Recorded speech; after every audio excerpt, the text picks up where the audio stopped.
Hola Jean-Christophe, Hola, señor. ¿cómo estás? ¿Estás bien? ¿Y tú?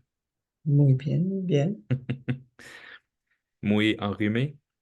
Muy enrhumé, oui, avec une petite voix un peu enrouée, comme vous pouvez le constater. C'est des choses qui arrivent au printemps, hein. Voilà, voilà, voilà. Moi, je suis un peu fatigué. J'ai demain ma 10e séance en synergologie, puis j'ai une grosse évaluation, présentation de 20 minutes d'analyse d'une vidéo. Donc, je me suis couché très tard toute la semaine et levé tôt. Mhm. Mais ça vaut la peine. Je suis prêt. Fait que, Ah bah ça, j'en suis convaincu. même mon PowerPoint, tout est fait. J'ai pas rien à faire aujourd'hui. Aujourd'hui, je vais relaxer un petit peu. Génial. Tu me diras comment ça a été d'ailleurs. Oui, définitivement. Mhm. Et puis là, en fait, aujourd'hui, on parle de rien. En fait, on va parler de quelque chose, mais dans le fond, on parle de rien. Parce qu'on parle du Exact, silence. On va parler c'est du ça. silence. Hein? Parce que juste avant notre vidéo, on tentait de trouver qu'est-ce qu'on voulait parler. Et on était justement dans un état un peu silencieux. Et je me suis dit, c'est quand même intéressant la notion de silence parce que, en général, les gens sont mal à l'aise avec le silence. Et pourquoi ça rend mal à l'aise? Pourquoi le silence serait pas quelque chose d'entier et quelque chose de complet en soi? Et il y a toute la notion, comme je te mentionnais, de qu'est-ce qu'on essaye de combler? Un manque, la notion de vide. Donc voilà. Mhm. Qu'en penses-tu, Jean-Christophe, toi, de Ah, silence? le silence. En fait, le silence, ça parle. Ben voilà, Parce que je trouve pas que c'est juste une notion de vide. C'est vide de quoi? Ben, c'est vide de quelque chose. Donc, c'est plein. totalement. Puis, ce qui est intéressant dans le silence, c'est, tu sais, quand il y a une panne de courant le soir, là, tu sais, tous les appareils électroménagers, le frigidaire, il n'y a plus le petit vrombrissement de rien. Puis, il n'y a rien à faire. T'as pas de télé ou tu veux pas finir ta batterie de téléphone parce que tu veux, d'un coup, tu en as besoin, tu sais. Que tu te mets à lire un livre avec des chandelles, puis je te jure qu'à 8 heures, dès qu'il fait noir, tu cognes les clous puis tu t'endors. Pourquoi? Parce que c'est le silence. Fait que c'est toute l'espèce de diversion de tout ce qui nous entoure qui nous maintient comme un peu sur un genre de qui-vive. Puis quand Éveillé, tout ça relâche, c'est comme ah, mais ça, c'est le bon temps pour faire de l'auto-hypnose, faire des méditations, faire ce genre de choses-là. totalement. Parce que là, il y a des choses qui peuvent passer. Fait que dans le fond, le Mhm. silence, si ça rend mal à l'aise, ça serait peut-être une bonne idée de commencer à l'écouter, tu sais, parce que c'est Mhm. très parlant. Puis de toute façon, en général, qu'est-ce qui nous fait peur?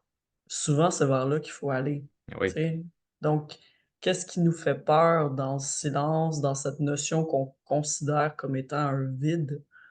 Euh, Tu sais, moi, j'ai fait du yoga pendant vraiment longtemps. Je me rappelle une période de ma vie, j'en faisais 3 fois semaine, puis j'en faisais même le soir avant de me coucher. Hem, Juste ce moment de vide-là, mental, à faire ma séance de yoga pendant 1 heure et quart et à faire des respirations profondes. C'est fou parce qu'au début, tu sais, tu de la misère, tu comme un peu ton discours mental qui est tout le temps là avec: «Oh mon Dieu, il faut que je fasse ci, il faut que je fasse ça, nanana». Là, à un moment donné, ça commence à se taire. Et là, tu tombes vraiment dans le silence et là, tu y goûtes et à un moment donné, ça fait l'effet de on dirait que tu te sens plus seul. On dirait que ta respiration devient comme ton accompagnant et le silence aussi, on dirait que tu le sens comme étant une troisième personne et c'est absolument hallucinant de sentir à quel point on dirait que le silence, au final, devient un peu comme une caresse. Et ça, effectivement, tu sais, il faut le pratiquer beaucoup pour arriver à Hmm. ça. Mais c'est vrai que d'être tout le temps dans nos pensées, d'être avec nos téléphones, la télé, les ci, les ça, d'être tout le temps distrait, ça nous amène en surcharge, ça nous épuise, mais à quel point le silence peut justement nous ramener quelque chose d'encore ben, quelque chose qui nous comble vraiment. Tu sais, je vois un peu comme toutes ces distractions-là, comme on mange des chips, mais le Mm. silence, c'est comme un bon repas rempli tu sais, De nutriments, d'éléments là. ouais, c'est ça, nutritionnels, puis des bonnes protéines qui nous comblent vraiment, qui nous amènent tu sais, à ne plus avoir faim, d'une certaine manière. Ouais. Mm. C'est sûr que, bon, je peux comprendre, mettons, on me dirait, quelqu'un qui dirait, ouais, mais moi, le silence, j'ai de la misère, parce que je fais des acouphènes, puis ouais, ok, là, je peux comprendre dans ce cas-là. Puis en même Mhm. temps, l'acouphène, c'est une des choses les plus dures à traiter, même au niveau de la science, la médecine ne sait pas qu'est-ce qui cause, comment enrayer ça. La plupart des gens que j'ai eus qui ont de l'acouphène, je vais leur dire, on va voir, mais souvent, c'est pas là-dessus qu'on va aller travailler. Si on a une incidence dessus, ça va être comme on va toucher à d'autres choses, puis ça va avoir un impact dessus. Je, je connaissais un monsieur, c'est un homme d'affaires. Tu sais, il n'a jamais eu un chèque de paye. Ce gars-là, il a toujours été à son compte, travailleur autonome, entrepreneur, businessman, puis tout ça. Tu sais. Il avait du stress incroyable là, toute sa vie. Puis quand on manageait un peu son stress, qu'on travaillait ses glandes surrénales, supporter ses glandes surrénales, il me disait tout le temps en fin de traitement, il disait, mes acouphènes, je les entends moins. OK, mais ça veut dire que tes acouphènes sont reliés à quelque chose, ils disent quelque chose, tu sais. Ah, totalement, totalement. Puis juste au niveau de la symbolique aussi, c'est qu'est-ce que des fois on ne veut pas entendre par rapport à des éléments de notre quotidien. Puis on fait juste réfléchir à ça. Je dis pas nécessairement que c'est la réponse absolue, mais il y a des aspects par rapport à notre système nerveux, bien entendu, mais il y a aussi des aspects au niveau émotionnel, psychologique, qu'on peut se poser la question par rapport à ce genre de manifestation-là et voir effectivement si le symptôme peut s'amoindrir, voire éventuellement disparaître. Mais oui, tu sais, c'est intéressant de voir les différentes avenues par rapport à ça. Ouais. Hmm. Mhm. Une autre chose que je trouve intéressante par rapport au silence, hem, c'est comme si, tu sais, par exemple, je te fais, t'imaginer Jean-Christophe dans un parc. Tu es toute seule, hem, il y a un beau soleil, des passages nuageux, il y a une petite brise. Tu es dans un endroit que tu connais pas, tu visites. Tu as des belles fleurs, tu as des gens qui passent. Hem Tu pas en train de parler avec personne, tu pas de musique dans tes oreilles, mais tu as juste les bruits environnants. Hem, Juste ça, des fois, les gens disent: «Ouais, mais je suis pas avec quelqu'un, donc moi, le silence, ça me rend mal à l'aise». Mais non, parce que quand tu es dans un endroit comme ça, tu es quand même face à la vie, même si tu es toute seule, puis il y a pas personne assis à côté de toi. Tu as quand même des oiseaux, des insectes, le bruit, des feuilles, qui tu sais, avec le vent et tout, tu as peut-être des voitures au loin, quelque chose comme ça.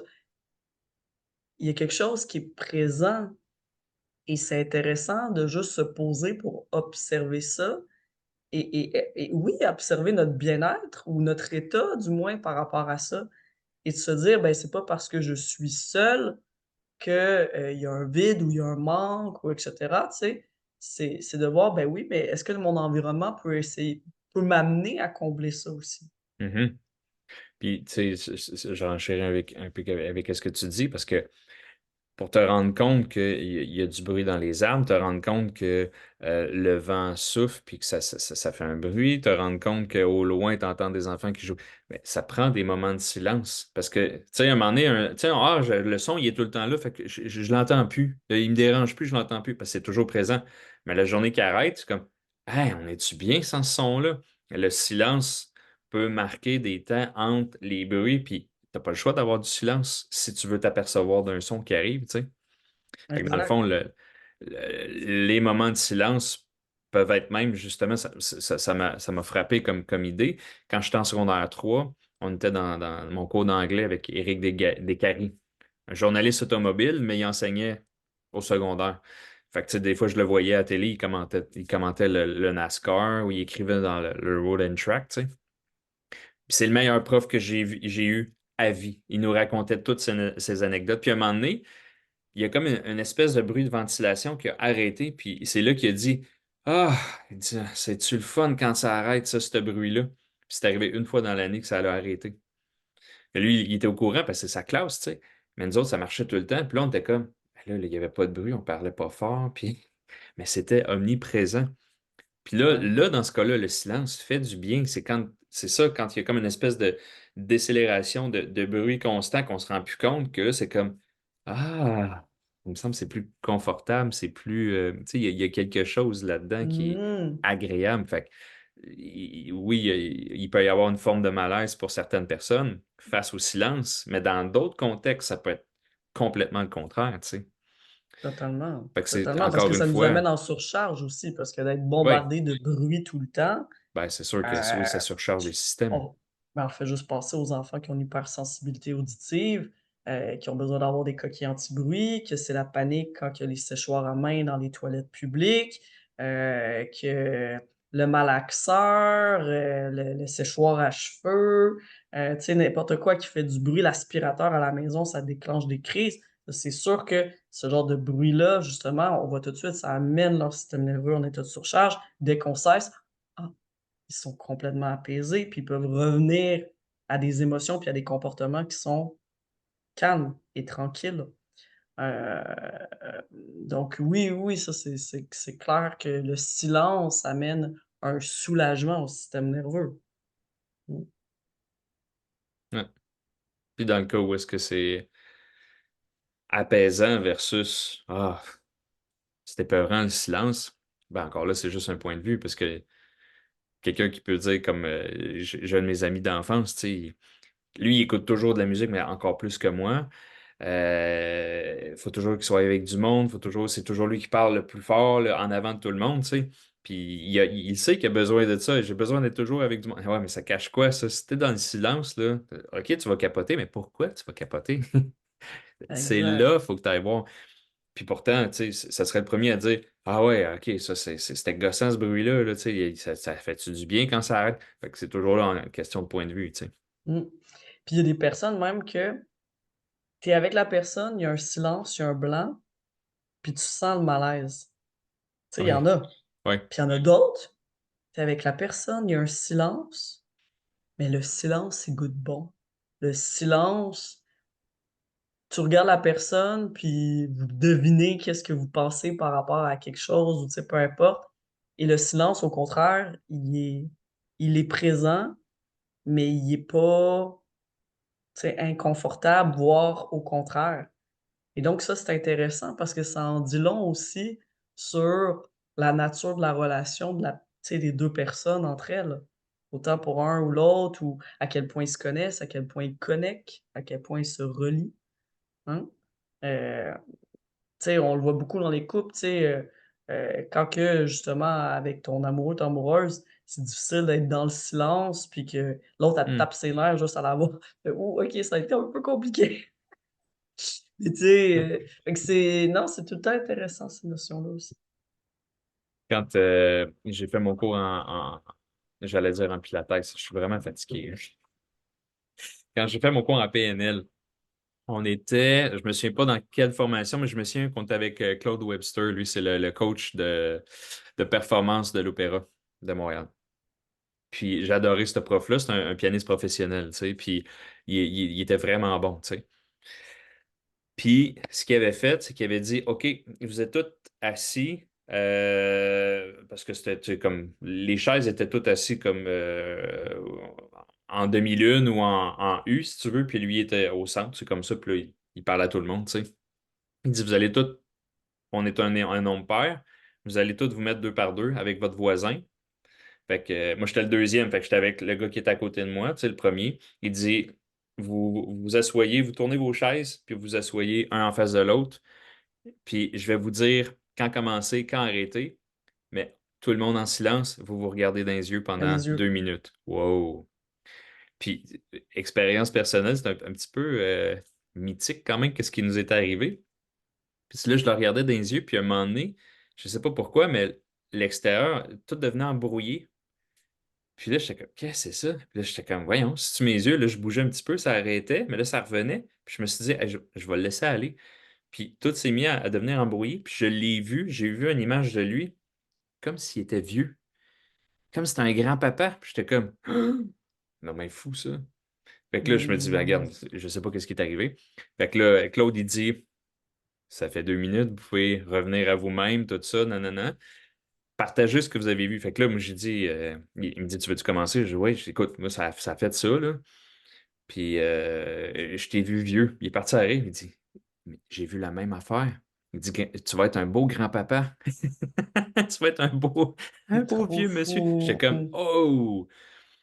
Ben, c'est Mais sûr tu que sais, puis les yeux en on s'est ouvert, puis on a connecté, puis on était prêts à ça. On était dans une formation, puis on jouait le jeu, le c'est veux ça. pas. Mais ça aurait été impossible de faire ça si ça a été cacophonique autour de nous. C'est le silence Ah, qui a pu ouvrir cette vanne-là. Puis je ah pense ben que c'était oui. aussi une forme de dire, ben, parce que lui, c'est lui qui enseigne l'hypnose ericksonienne, tu sais, dans les formations d'hypnose, mais dans la formation de PNL, on a le week-end, c'est l'introduction à l'hypnose, puis c'est lui qui l'enseigne, tu sais.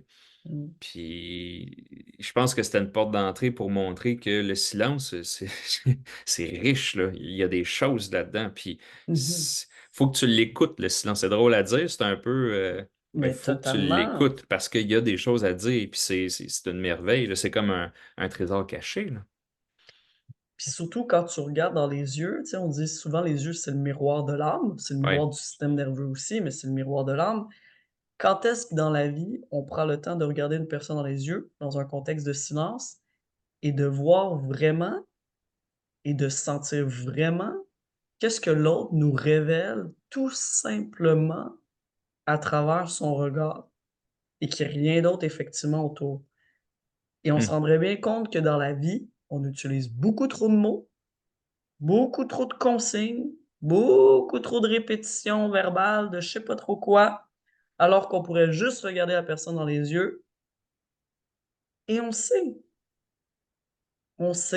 puis on peut en découvrir énormément. Moi, j'avais fait cet exercice-là, moi je l'ai fait quelques fois, mais notamment j'ai fait un week-end intensif de yoga à Rennes il y a 1 an et demi. Et j'étais, dans le même exercice pendant 2 3 minutes, en face d'un jeune homme que je connaissais pas. C'est comme si tu vois un peu, d'une certaine manière, son parcours. Hmm.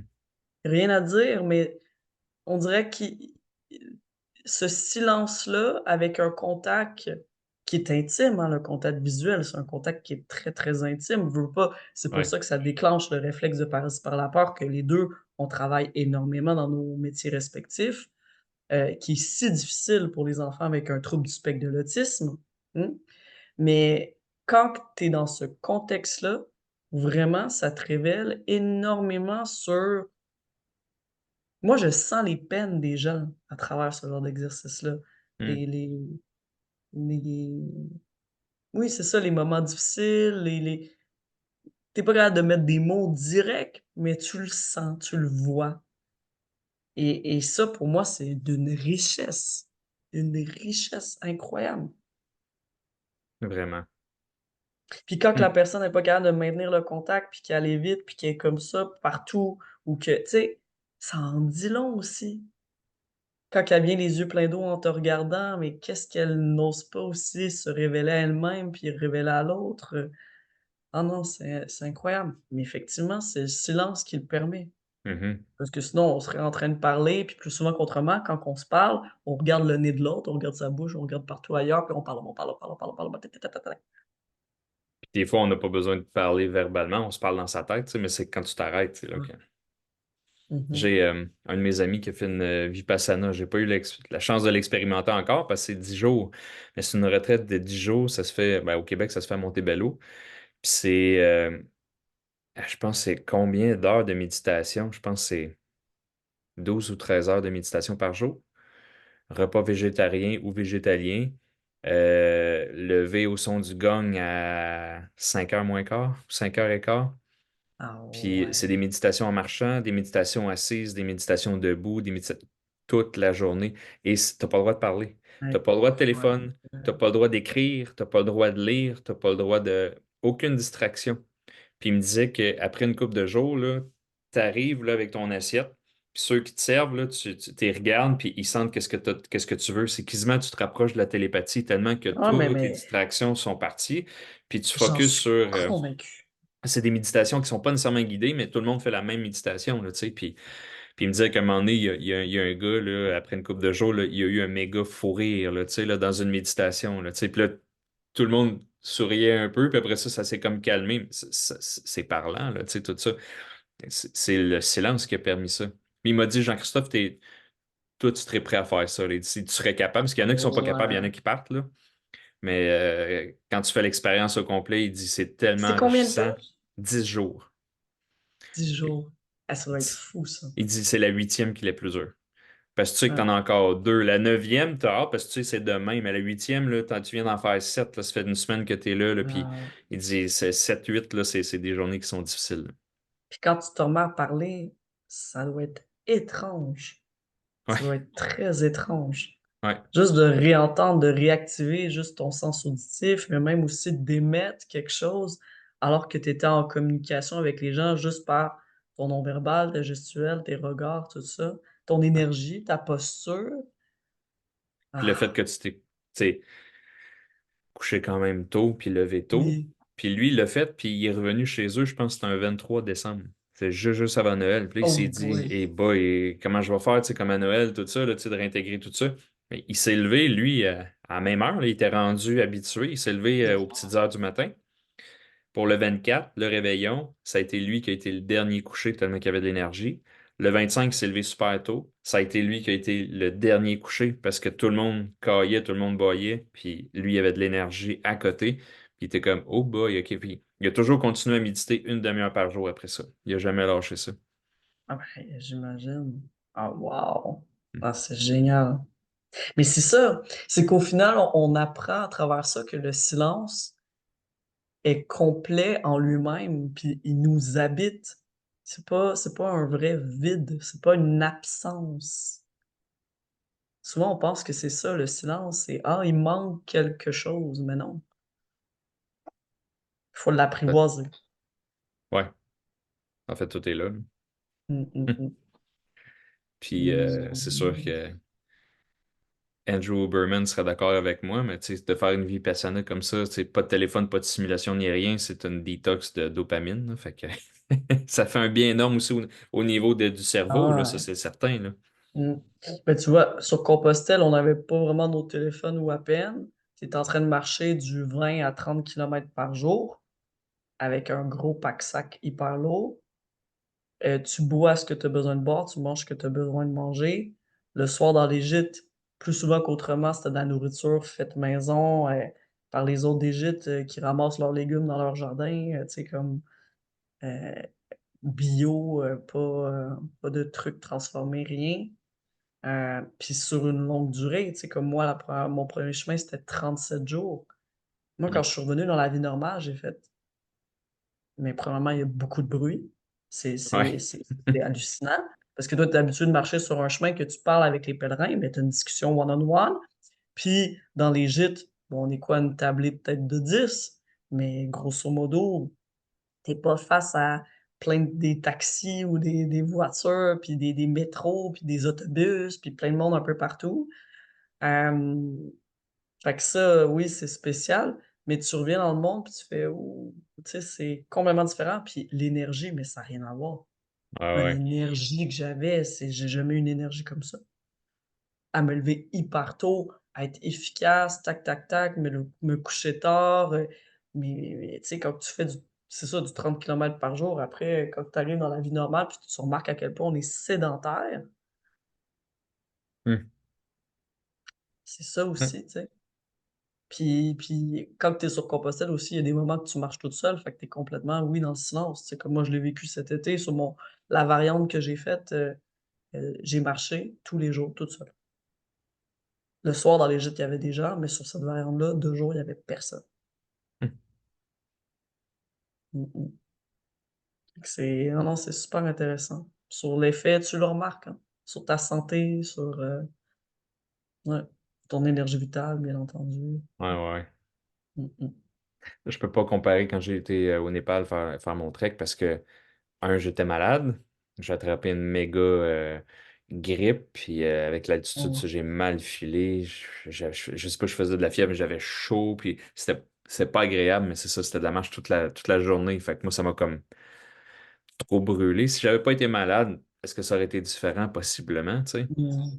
Mais mon frère, lui a fait le Pacific Crest Trail. Ah ouais, ça me semble que tu me C'est l'avais dit. C'était. le film de Jean-Marc Vallée, Wild avec Reese Witherspoon, ça raconte ça. C'est une histoire vraie. Ouais. Puis elle l'a pas fait au complet, mais mon frère, lui, est parti jour 1, frontière du Mexique, puis il a monté cette trail-là jusqu'au Canada, jour 150. Fait que lui, ça a été 5 mois de marche. Puis c'est Ah ça, tu sors juste de la ouais. trail des fois pour aller t'approvisionner C'est d'un ça. petit village, puis tout ça. Mais tu sais, les montagnes de la Californie, les montagnes du Colorado. Incroyable. Ah ouais, il dit, c'est ton voyage de noces avec sa femme. Puis il partait après ça 1 an et demi pas en Europe, en Asie, mais la COVID est arrivée, tu sais. On allait les rejoindre, nous Mm. autres, on faisait 3 semaines Mongolie, puis 10 jours au Japon. Ça aurait été épique, tu sais. Fait que les autres se sont dit, ben là, ça va être remis, tu sais, pour cette partie-là de voyage. Mais après ça, il allait faire un trek au Népal, justement, parce que tu as marché 5 mois, là, t'es dedans, tu sais. Ah ouais. Mais non, c'est ça, lui, il marchait, puis des fois, il trouvait ça pénible. Il trouvait ça pénible, tu sais, de marcher avec son sac à dos. Des fois, il se mettait de la musique. Des fois, il dit, t'es dans tes pensées. Tu médites un peu là, toute la journée, là. Puis il dit, quand je trouvais ça difficile, je me revoyais là, assis à mon petit cubicule à Montréal, dans une tour, puis il dit, ah non, finalement, c'est pas si difficile que ça, marcher. Ouais, c'est ça. Je continue. Je retourne ça à Mais Montréal? c'est Non, ok, parfait. mais c'est ça. Puis ça, c'est incroyable, tu sais, de se dire, OK, je suis dans le silence, il n'y a pas vraiment de distraction autour. Certes, tu sais, tu marches, tu as un effort physique, tu as ton sac à dos, mais à quel point ça comble. Ça comble tellement plus ça que tu fais le party non-stop, tu manges plein de trucs, tu es entouré de musique, puis tu es au travail, puis de façon générale, au quotidien, tu es sédentaire. Et C'est c'est- c'est- c'est pas la même chose, puis pour moi, c'est ça, c'est des calories vides, des chips versus un bon repas, tu sais, Ouais, au niveau système nerveux, ouais. Voilà. voilà.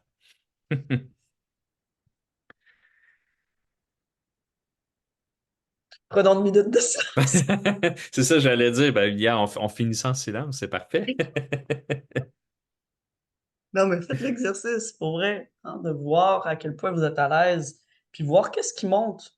Parce que, tu sais, notamment juste en écriture spontanée, je pense que tu en avais déjà parlé, Ouais, être en écriture spontanée, il faut que tu te mettes dans un état de silence pour voir ce qui monte et pas que ce soit ton mental qui guide ce que tu écris.